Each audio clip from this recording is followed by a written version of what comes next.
Permiso, Presidenta, compañeros legisladores y mi querido pueblo de Guerrero.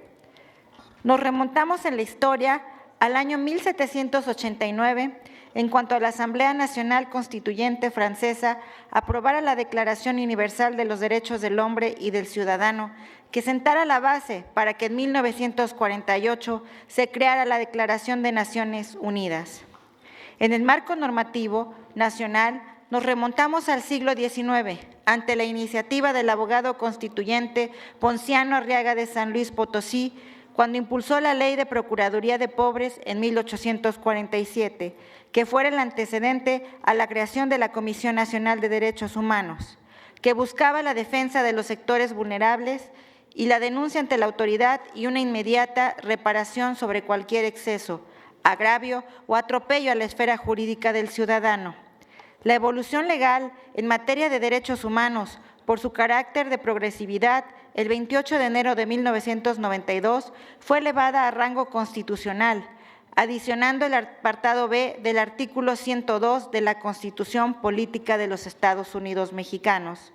Posteriormente, el 13 de septiembre de 1999, por medio de otra reforma, se otorgó la autonomía de gestión, presupuesto, personalidad jurídica y patrimonio propio a la Comisión Nacional de Derechos Humanos.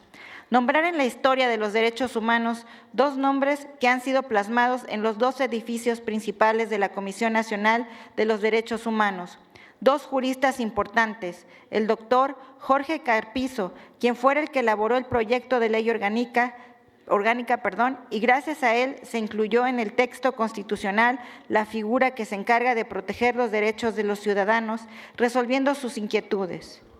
Y el doctor Héctor Fix Zamudio fue uno de los mayores constitucionalistas, impulsores de la figura jurídica anterior y presidente de la Corte Interamericana de Derechos Humanos. Damos un salto al 2011, reforma que revolucionó el marco legal en México y, a mi parecer, la reforma de mayor importancia jurídica en la historia de nuestro país, la reforma constitucional en materia de derechos humanos, que modificara 11 artículos de la Constitución, priorizando la protección de las personas y el ejercicio de sus derechos, estableciendo el principio pro persona, que obliga a las autoridades judiciales a preferir la interpretación de la norma en razón de proteger al ciudadano, y lo mejor de esto fue que se logró integrar los tratados internacionales de derechos humanos en el texto constitucional, cambiando el paradigma de la jerarquización de norma y obligando al Estado mexicano a hacer un control de convencionalidad y constitucionalidad en su normativa, adecuando el cambio en razón de progresividad de derechos humanos. Es vasta ya la lucha y la evolución de los derechos humanos, pero aún no termina el camino, aún sigue, desde la trinchera de la positivización de normas que nos brinda esta soberanía ante este recinto legislativo estatal. El velar por los sectores vulnerables es precepto de la lucha constante que debe llevar un legislador, y es obligación personal y moral cuidar por cada uno de los ciudadanos que conforman nuestro bello y vasto Estado.